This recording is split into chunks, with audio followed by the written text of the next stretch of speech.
I can. Yeah, I'll let you do that. Does this work?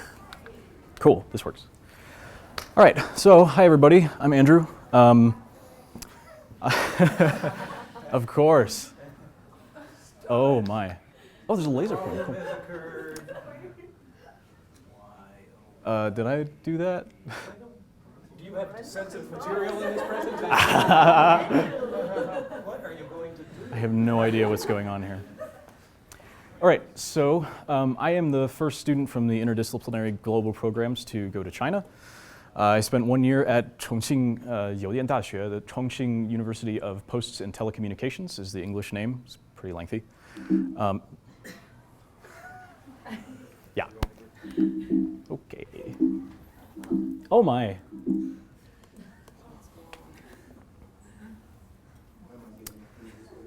I do apologize, folks. Technical difficulties. There it is. All right, so that's me.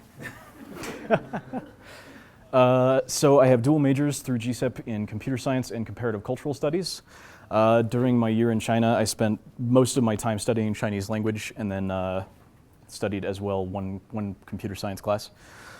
And I'm just going to breeze through this because we don't have that much time, but I took some pictures and I felt like I should show off my photography skills. Just these are some photos from Chongqing. That one on the left is from my dorm room. So is that one on the bottom. This is one of my favorites. And anybody here into cyberpunk stuff? Yeah, Chongqing is the cyberpunk nerd's wet dream. Like it's incredible.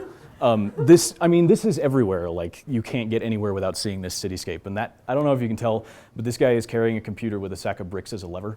That was very classic. That's Chongqing in a nutshell.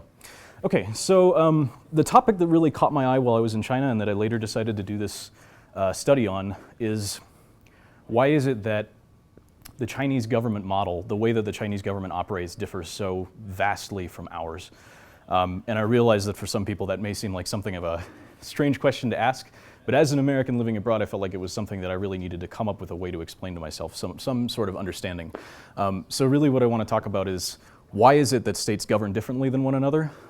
What is it that allows a state to establish its legitimacy and the right to govern? What's different between China and the US, from my perspective, and where the state concept comes from, and then also how it differs, how the concept of a state itself is actually somewhat different in China.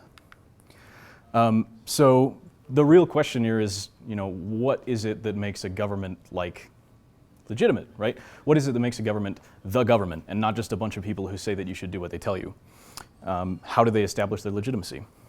This is one point of particular importance in both America and the US is something we call national mythology. So essentially the story that a government will tell its people or that a people will pass down about the origins of the state, where it came from, why it's in the position of power that it's in, and what gives it the right to be there. So in the US, we have things like the Boston Tea Party that say we define ourselves as the opposite of the British, sort of. And in China, there is the Long March is a historical event where Chairman Mao led the Red Army through an incredibly long march in China to eventually claim victory for the communists. So national mythology is fairly important. I mean, I think when people consider what exactly it is that makes the state sort of real to us, one of the first things that comes to mind is national mythology. But the truth is, it doesn't necessarily have to be true. It just has to be sort of convenient, and it has to be, in a sense, mythological. So in the US, we define ourselves as the country that rebelled against Britain, right? That's the first thing that comes to mind when you say, well, where did the US come from? But in truth, there were plenty of people in the US who were pro-British, who believed in the British cause and thought that, excuse me, that the rebellion was an ill-fated idea. We also base our identity as Americans on these principles of liberty and equality that we think are set down, are sort of core values to us. But of course, we all know that the US has never really been perfect in that regard, certainly not at the very beginning. We base our ideas of how the government should function on things like democracy in 18th century, well, sorry, I'm reading from the slide. democracy and the ideals that were in the minds of the founders when they created the country. But in truth, again, at the time when it was created, voting rights were totally restricted to people in power. And the same general idea, it applies to China as well. So in China, one of the primary foundational principles of the government's sort of story that it tells its people is that China has a 5,000-year history. It's this civilization that has existed in some form or another since like 200 BC, which is incredible, right? And again, this is true in some sense, and in other senses there are issues with it. So over time, there have been regular dynastic changes in China. People have fallen in and out of power and been accompanied by structural changes within the leading regimes. The cycle of civil war and unification, this cycle by which at some points China will sort of fall apart into a series of warring states, or a group of warring states, and then at some point again, a unifying dynasty will appear, a group of rulers will appear who have who establish by their competence essentially the right to govern the state, and they unify the country. And so the Communist Party relies on this as well when it explains to its citizens why it is that the Communist Party is in power. But there are there are challenges to this as well. For example, the Taiwan issue, the continued independence of Taiwan, the Hong Kong independence protests, things like that. People still sort of challenge this idea that the CCP is the only legitimate source of power in China, which is the narrative that the party likes to portray. So this idea, this national mythology idea, is really important because this is what we think of when we think of the country, right? This answers these questions like, where did the country come from? What is my place in the country? Why is this country the way that it is? And it also gives the governments that rule these countries an explanation for why it is that they specifically are in power and not any other group that might have a claim to it. And then, so shifting gears here, I want to talk about some of the ways in which China and its leadership style differ from the United States.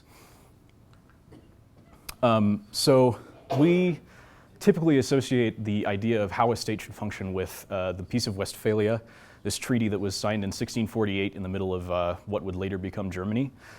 This established essentially the ideas that a state is a governing body, a sovereign governing body, which cannot be controlled, and which has a territorial integrity inside of which it's not permissible for other state actors to interfere. Prior to this, there was constant interference in the affairs of what we might now recognize as states by other states. Well, I suppose there still is, but. And this concept really spread worldwide as the Europeans pushed their ideas around the rest of the world by colonizing every which where. So all of the great powers since the 17th century have essentially relied on this idea that defines how a state should function and what exactly it is. Excuse me. China is not necessarily the same. So China was not established in this same vein as the Westphalian states that we're so familiar with. The historical China, the one that existed as far back as 200 BC, has never really been. It was never compelled to follow these same imperatives that the Westphalian states were. So at various times there may have been greater or lesser degrees of territorial integrity. The issue of where a border was might have been sort of loosely defined. And the continuing issues of rebellions and the cropping up of small kingdoms followed by another cycle of unification sort of distinguish China from these Westphalian states that we know so well. But as China sort of grew up, and I don't mean to, sorry, that sounds kind of patronizing. As China became a more prominent power, particularly as the Republic of China government, the Kuomintang, came into power in the early 20th century, they really started to solidify these ideas that China ought to be a Westphalian state, that China ought to participate more in the international system in the same way that other states do. However, there are continuing issues with explaining why China behaves the way that it does. So for example, the thing about the issue of Taiwanese independence is an enormous issue for the PRC government. And for a lot of people, at least in the West, it's kind of difficult to understand why this is a problem, why it is such an issue that Taiwan remains independent. That's just an example, there are others. But so this prominent sinologist, Brian Jacques, has proposed this idea of China as a civilization state instead of a nation state. So whereas a nation state is a governing body that governs over a group of people who, by being part of the state, are unified in one particular body. China, in the historical sense and to some extent in the modern sense, considers itself to be the governing body that rules over an entire civilization. So when I say civilization, I mean something like when we say the West with a capital W, right? And it's a huge array of assorted states, ethnicities, cultures, heritages, all of which have some shared common background and different principles that bind them together. So China considers itself to be sort of the ruling body that governs one of those, and not, say, like France or Germany or your typical nation state. This isn't a majority opinion. This is one guy's opinion, but I found it, and I believe this is a good way to explain why it is that China, it's a convenient abstraction sort of, to explain why it is that China behaves somewhat differently from typical Westphalian actors. So this really does explain why it is that the PRC is so diverse on the inside. There are, within the People's Republic of China, there are a number of smaller self-governing regions which have a high degree of autonomy from the central government. And if you think of this in the context of a civilization state, really it makes sense that a governing body which governs over something that is not necessarily directly attached to itself might want to give other ethnic groups or people of other cultural backgrounds more of an autonomous self-governing capacity. So this is places like Hong Kong, Xinjiang, Macau, Inner Mongolia. All of these are not directly administered, or to a lesser degree directly administered by the party.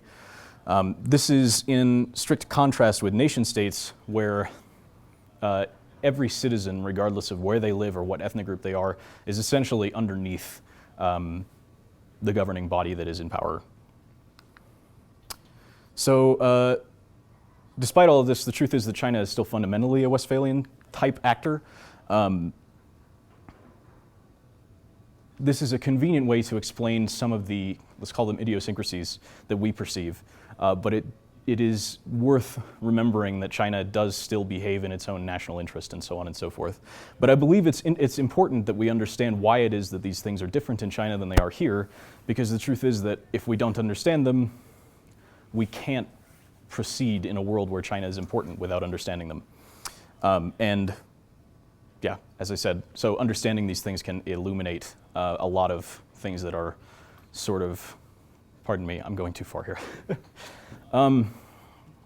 There's one more thing that I would like to say. How much time do I have left? Does anybody know? 2 minutes? Okay. The thing that sparked my interest in this topic was, as I was living in China, I happened to be there during something of a political crackdown.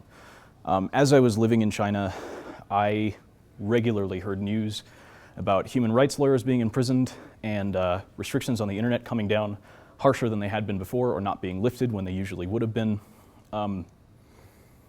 And it was difficult to hear that all the time as an American, because those kinds of things don't make sense to me, in truth. That is why I decided that I wanted to understand why it is that China is different. Why is it that China can behave differently? So if I've gained any authority to speak on such matters by living in China for a year, please believe me when I say that the election has had me scared. Genuinely scared. Sorry to end on such a depressing note, but I really, I really did feel that was important, and I would not have felt good if I had sat down without saying it. So thank you all very much.